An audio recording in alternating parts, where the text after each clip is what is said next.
Hello everyone, नमस्कार। मैं हूँ उशीन शर्मा और आपके लिए हिमाचल प्रशासनिक सेवाओं की तैयारी के लिए मैं एक नया वीडियो लाई हूँ। और इस वीडियो को मुझसे बहुत सारे कॉलेज गोइंग स्टूडेंट्स ने ये रिक्वेस्ट की थी कि मैम आप इस पे वीडियो बनाएं, क्योंकि a major chunk of people who are appearing in these examinations are college students.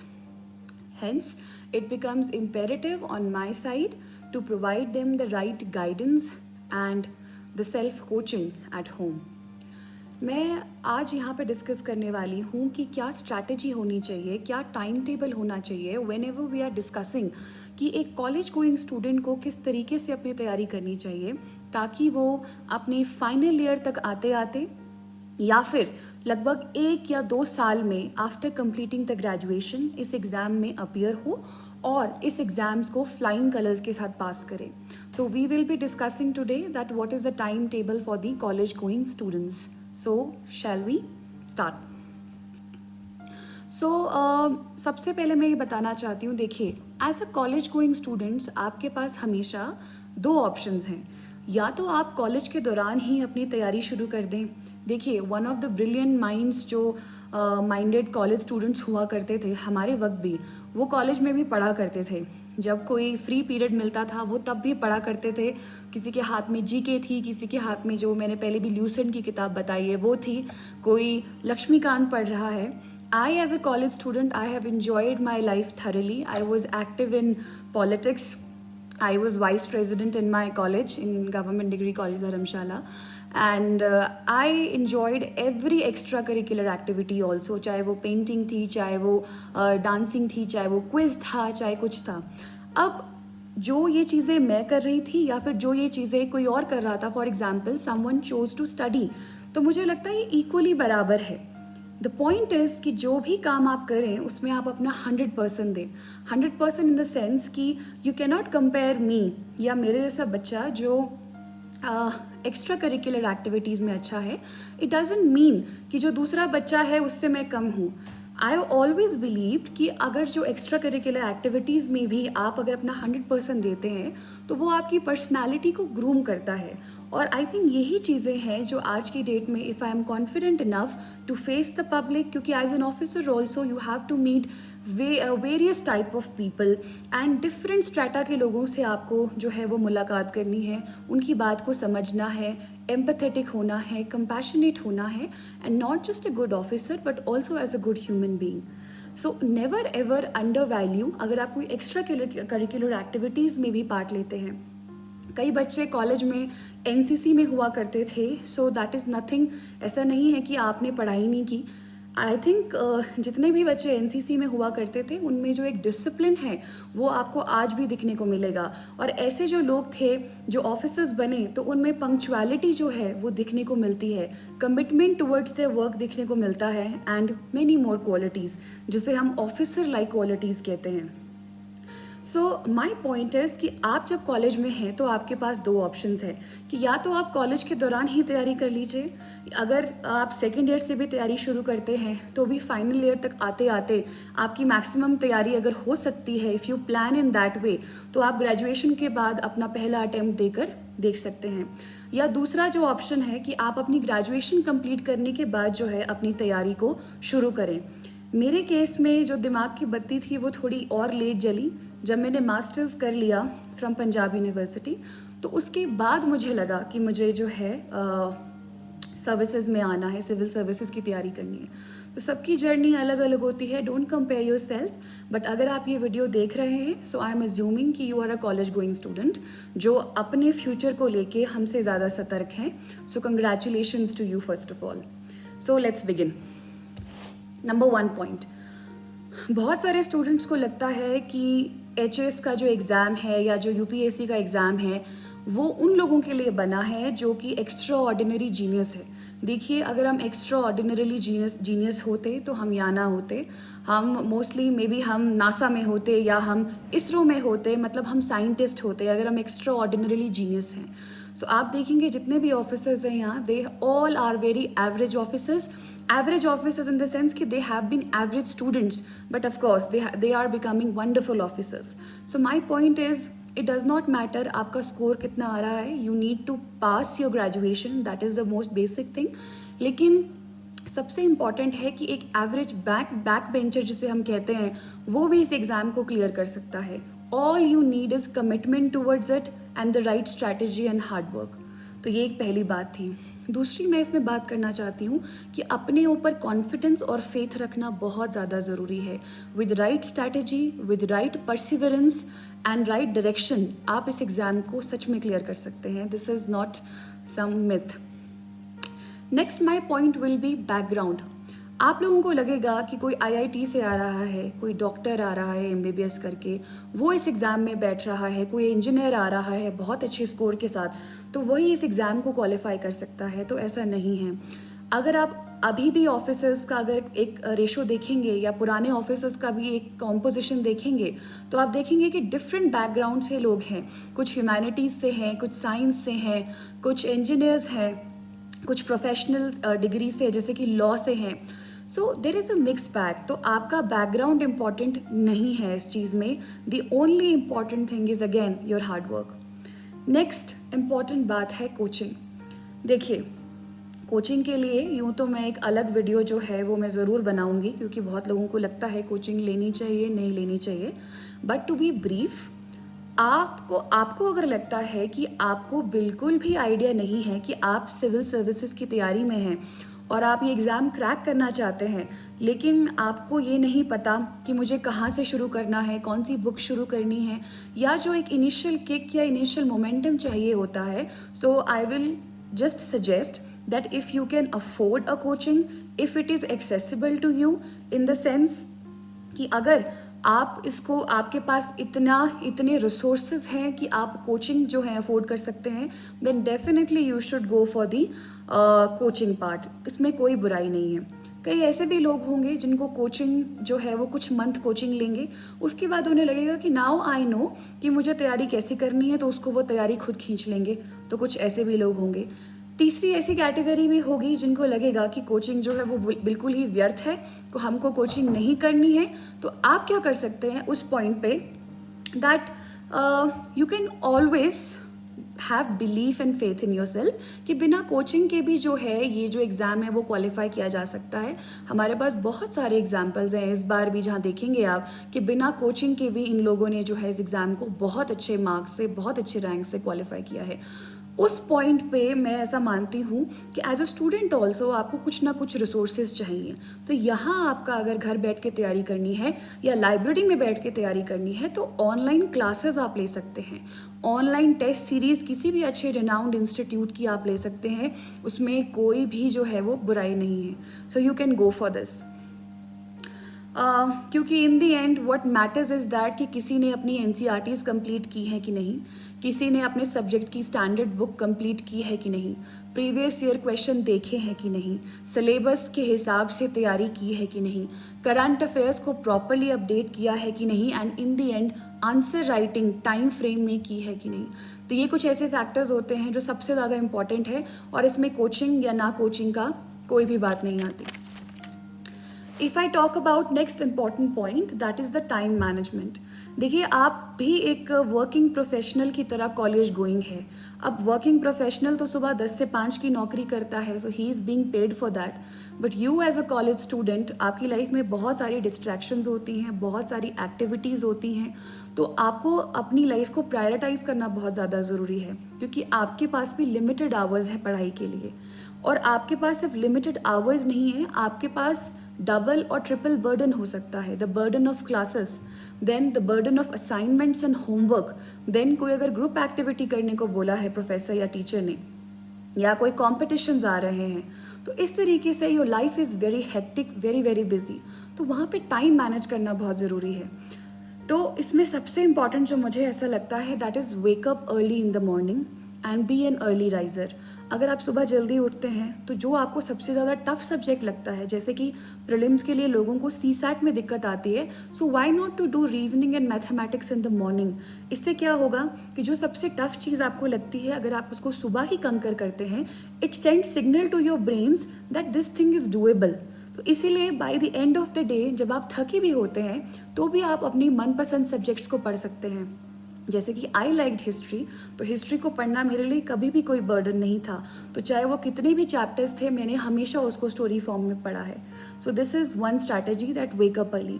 Second is that college में लाइब्रेरी का यूज़ ज़रूर करें। अब this is true that it is easier said than done, क्योंकि मैंने अपनी कॉलेज लाइब्रेरी को शायद एक ही बार देखा था अपनी ज़िंदगी में, और कॉलेज लाइब्रेरी का हमारा कभी भी जाना नहीं हुआ। हम जो स्टूडेंट ऑर्गेनाइजेशन से बिलोंग करते थे उस वक्त, तो इसीलिए हम लोग क्लासेस में जाके, जिसको हम नारेबाजी या भाषणबाजी कहते हैं, they we use to do that, so इसीलिए हम क्लासेस भी बंद करवा देते थे। So what I mean to say is कि अगर आपके पास लाइब्रेरी जैसा रिसोर्स है तो आप प्लीज़ उसको यूटिलाइज़ करें। लाइब्रेरी की अहमियत मैंने जानी जब सेक्टर 14 में, जो आपकी पंजाब यूनिवर्सिटी है, वहाँ पे एसी जोशी लाइब्रेरी में इतनी ज़्यादा भीड़ हुआ करती थी कि आप वहाँ पे आपको बैठने के लिए भी जगह नहीं मिलती थी। सेम गोज़ फॉर सेक्टर 17 की जो आपकी सेंट्रल लाइब्रेरी थी, वहाँ पे भी सुबह 7-8 बजे से जो है वो लाइन लगना शुरू हो जाती थी। क्योंकि कई बार क्या होता है that you don't feel like studying बिस्तर में बैठ के या अपने टेबल पे, तो आपको एक बाहर की मोटिवेशन भी चाहिए, because when you see around तो आपको अपनी तरह कई बच्चे दिखते हैं इस तैयारी करते हुए, and that gives you a pump, that gives you the required motivation. So ये भी है कि आप उस लाइब्रेरी में बैठ के न्यूज़पेपर्स प्लीज़ कवर कीजिए, अपने करंट अफेयर्स को अपडेट कीजिए, तो ये एक फ़ायदा जो है आपको मिल सकता है। एक और बात बताना चाहती हूँ, ये बात मैंने वर्किंग प्रोफेशनल्स के लिए भी कही कि 16 घंटे पढ़ना या 18 घंटे पढ़ना is not going to guarantee your seat in the HS, क्योंकि वही वाली बात आ जाती है कि इफ़ेक्टिव स्टडीज़ करना बहुत ज़रूरी है। 4 से 5 घंटे जो है अगर आप ढंग से पढ़ पा रहे हैं, या मैं सच बोलूँ तो 3 घंटे भी अगर आप रेगुलरली पढ़ पा रहे हैं, so that is more than enough. So next my point of discussion would be optional. देखिए, ऑप्शनल के लिए बहुत सारी प्रॉब्लम्स आती हैं, इसीलिए मैंने इसके लिए सेपरेट वीडियो भी बनाया है, how to choose and why to choose your optional wisely. And वहाँ पे भी ये बात आती है, अगर आपका बैकग्राउंड ह्यूमैनिटीज़ का है फिर तो नेचुरली आपका जो ऑप्शनल है वो काफ़ी हद तक जो है वो आपने चुन लिया होगा, क्योंकि आपको तो जीएस के सब्जेक्ट्स में भी मदद मिलने वाली है, आपको एसए में मदद मिलने वाली है, और आपका ऑप्शनल भी लगभग रेडी है। लेकिन जो साइंस बैकग्राउंड से हैं या जो इंजीनियरिंग बैकग्राउंड से हैं, उनके लिए कहीं ना कहीं जो है अपने ऑप्शनल को प्रिपेयर करना जो है वो थोड़ा सा डिफ़िकल्ट टास्क होने वाला है। उसके लिए उनको अलग से टाइम निकालना ही पड़ेगा। If they are not planning to take civil engineering या इंजीनियरिंग का कोई सब्जेक्ट अगर वो नहीं प्लान कर रहे लेना, तो वहाँ पे उनको अलग से टाइम जो है वो निकालना पड़ेगा। सो एक और पॉजिटिव जो मुझे बात लगती है, अगर आप कॉलेज में ही अपने एम को लेके क्लियर हैं, तो आप 3 साल किसी चीज़ को पढ़ते हैं तो आई थिंक सेकेंड ईयर तक आते आते आपको ये बात पता चल जाती है कि आप कौन से सब्जेक्ट में कंफर्टेबल हैं। तो ये भी एक आपके लिए जो है अच्छी बात है। If I talk about next point, that is having integrated prelims and mains strategy. देखिए, अगर एक जनरल मैं आपको बात बताना चाहती हूँ, कई लोग पूछते हैं मैम प्रीलिम्स की तैयारी पहले करें कि मेंस की तैयारी पहले करें। इन जनरल क्या होता है कि first you start with your NCERTs, then you start reading the standard books. उसके बाद जब प्रीलिम्स पास आने लगता है, then you solely focus on the prelims portion. फिर आप प्रीलिम्स को ही डेडिकेटेडली, मान लीजिए आपके पास 4 महीने रह गए हैं, तो आप प्रीलिम्स का ही पढ़िए बिल्कुल। तो ये इम्पॉर्टेंट बात है कि पहले आप हमेशा जो है वो मेंस की तैयारी करते हैं किताबें पढ़ के, और प्रीलिम्स की तैयारी आप स्पेसिफिकली तब करते हैं जब पेपर आपका पास आने लगता है, 3 महीने 4 महीने जो भी आपको कंफर्टेबल लगता है, तब आप टेस्ट सॉल्व करना जो है ज़्यादा से ज़्यादा शुरू करते हैं। सो ये स्ट्रैटेजी बहुत इंपॉर्टेंट है कि ये तैयारी हमेशा साथ चलती है। Next, if I talk about syllabus को, मैं आई कैन नॉट एम्फेसाइज मोर, हमेशा सिलेबस की कॉपी हमेशा अपने बिल्कुल जहाँ पढ़ाई करने बैठ रहे हैं अपने टेबल के सामने हमेशा उसको पेस्ट करें, ताकि आपको हमेशा एक आइडिया हो कि मैंने कितना कवर कर लिया है, कितना मैं आगे कवर करूँगा। क्योंकि देखो, बहुत इंपॉर्टेंट है एक टारगेट बनाना और उस टारगेट को अचीव करना, ये बहुत ज़्यादा ज़रूरी है। अदरवाइज़ आपको तैयारी कभी समझ ही नहीं आएगा आपने क्या कर लिया है, क्या नहीं कर लिया। जो कर लिया है उसकी हफ्ते या 2 हफ्ते बाद रिविज़न करना भी उतना ही ज़रूरी है, वरना ऐसी होगा कि आप आगे की तरफ दौड़ रहे हैं और पीछे से सब कुछ ही आपका छूट रहा है। ये इम्पॉर्टेंट है। नेक्स्ट, बुक्स को हमेशा जो है आप लिमिटेड रखें। जो सोर्सेज जो हैं वो आप उसको फॉलो करें। मैंने अपनी वीडियोस में GS1 GS2 के लिए जो है बुक लिस्ट भी शेयर की है। मैं एक स्पेसिफिक वीडियो भी बनाऊंगी प्रीलिम्स और मेंस की बुक लिस्ट के लिए, तो आप उसको ज़रूर जो है वो आप देखें, अपने सोर्सेज को लिमिटेड रखें। Next if I talk about is group study. देखिए कॉलेज में एक बहुत इंपॉर्टेंट चीज़ होती है कि चलो ग्रुप में पढ़ाई करते हैं, तो मैं पर्सनली आई डोंट फील, ये पर्सन टू पर्सन वेरी करता है। कई लोगों को लगता है कि ग्रुप स्टडी में उनको इफेक्टिवली ज़्यादा डिस्कशन होता है, बट अगर आप मेरी माने तो आप ग्रुप डिस्कशन को लिमिटेड रखें, हफ्ते में एक बार रख लीजिए और अपने आप को लाइक माइंडेड पीपल के साथ सराउंड कीजिए, जो आपकी तरह सोचते हैं या थोड़ा सा आपकी तरह जो है उनका भी फोकस एक चीज़ में है, तो आप ज़रूर उन लोगों के साथ बैठिए और अपनी संगत जो है वो उसको कहीं ना कहीं रखिए। सो ये एक बहुत ही फेमस कोट भी है that you tell me your friends and I will tell you your destiny. So remember this also कि आपका पीयर ग्रुप कैसा है वो भी बहुत ज़्यादा इम्पैक्ट करता है कि आपका आने वाला जो है वो फ्यूचर या डेस्टिनी कैसी है।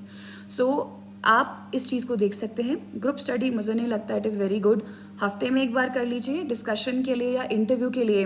कई लोग किसी और एग्ज़ाम की तैयारी कर रहे हैं, तो वहाँ GD भी होता है ग्रुप डिस्कशन, तो वहाँ उसकी तैयारी हो सकती है। But if you are appearing for this exam then group study is not going to help you a lot.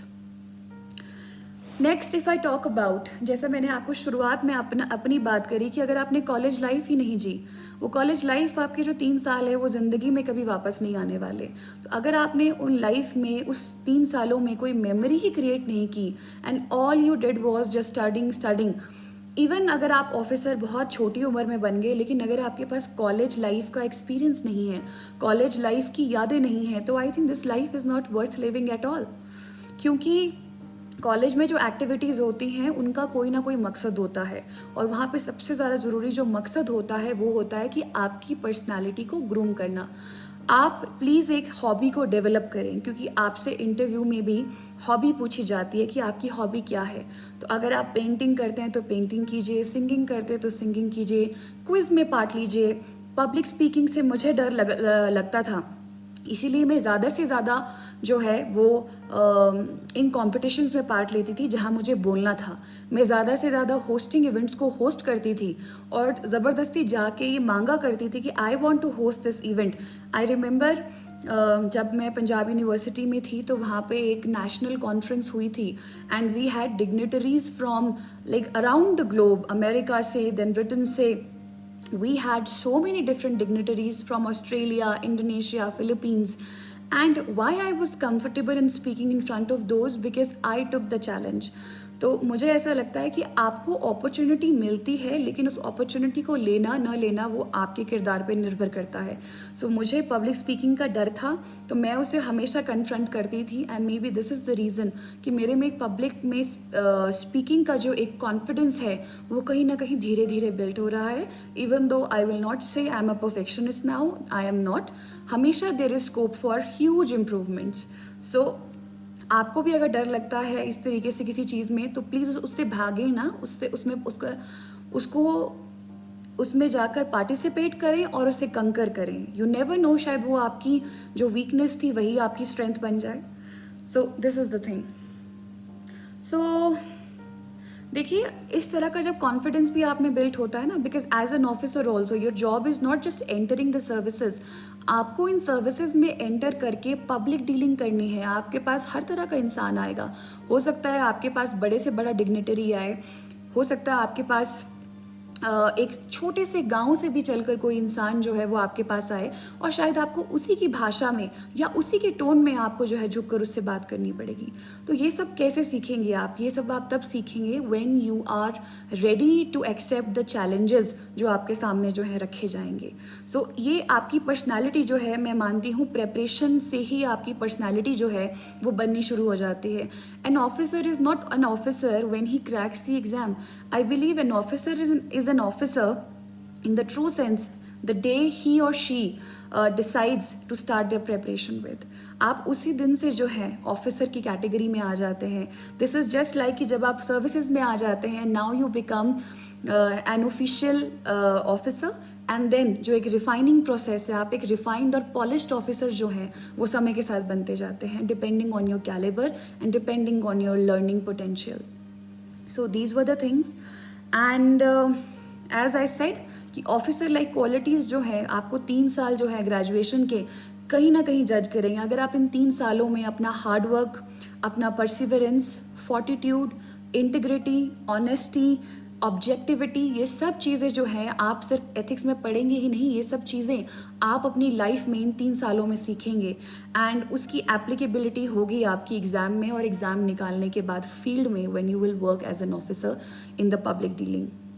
So these were the major points जो मुझे ऐसा लगा कि एक कॉलेज गोइंग स्टूडेंट्स को क्या करना चाहिए, क्या नहीं करना चाहिए. टाइम टेबल हमेशा जो है आपका वेरी करेगा, आपके पास कितना समय है, पर वीकेंड्स को हमेशा आप जो है इम्पॉर्टेंस दें क्योंकि एक वीकेंड ही आपके पास ऐसा है. So it's your choice, you want to party hard और you want to study. Then again disclaimer यही है कि लाइफ में एंजॉय भी करना है लेकिन balance is the most important thing. So time table आप अपने हिसाब से बना सकते हैं. आई विल ओनली सजेस्ट कि आप सुबह जल्दी उठ के अपनी तैयारी कर सकते हैं. सबसे टफ सब्जेक्ट को आप मॉर्निंग में चुन सकते हैं और जो आपको ईजियर सब्जेक्ट्स लगते हैं उनको आप शाम शाम को पढ़ सकते हैं. अगर तो आप ह्यूमैनिटीज़ के ही स्टूडेंट हैं फिर तो आपको फ़ायदा ये मिल गया कि आपको वही सब्जेक्ट्स हैं तो आप उनको और पॉलिश करें और अच्छी आंसर राइटिंग करें. और अगर आप साइंस या इंजीनियरिंग स्टूडेंट्स हैं तो आप प्लीज़ अपना मन बनाएं कि कौन से सब्जेक्ट में जो है आपका इंटरेस्ट आ रहा है. हमेशा कोचिंग के लिए, अगर आप कोचिंग के लिए जाना चाहते हैं, चाहे ऑफलाइन है चाहे ऑनलाइन है, डेमो क्लास लिए बिना कभी भी कोचिंग सेंटर को कभी भी ज्वाइन ना करें. डेमो क्लास का मतलब ये नहीं है कि 1 दिन में 2 दिन में. Take 1 week of a demo class. और आज के समय में चाहे ऑनलाइन है चाहे ऑफलाइन है, सब 1 हफ्ते की डेमो क्लास तो एटलीस्ट देते ही हैं. So if you can connect with the teacher who is teaching you, if you can connect with their study material, if you can connect with their test series etc, then definitely go for coaching अगर वो affordable है तो. Otherwise मेरा जो एक long term M है वो कहीं ना कहीं यही है कि मैं मैक्सिमम से मैक्सिमम गाइडेंस जो है वो लोगों को दे पाऊँ. My aim is to reach the last tribal sitting in the tribal belt because I am myself a tribal. So I know the pain कि किस प्रकार से जो होता है वो रिसोर्सेज न मिल पाने की वजह से आपका पोटेंशियल जो है वो पूरा नहीं उभर पाता. सो वही है कि टेक्नोलॉजी की हेल्प से जो है I am trying to reach maximum people.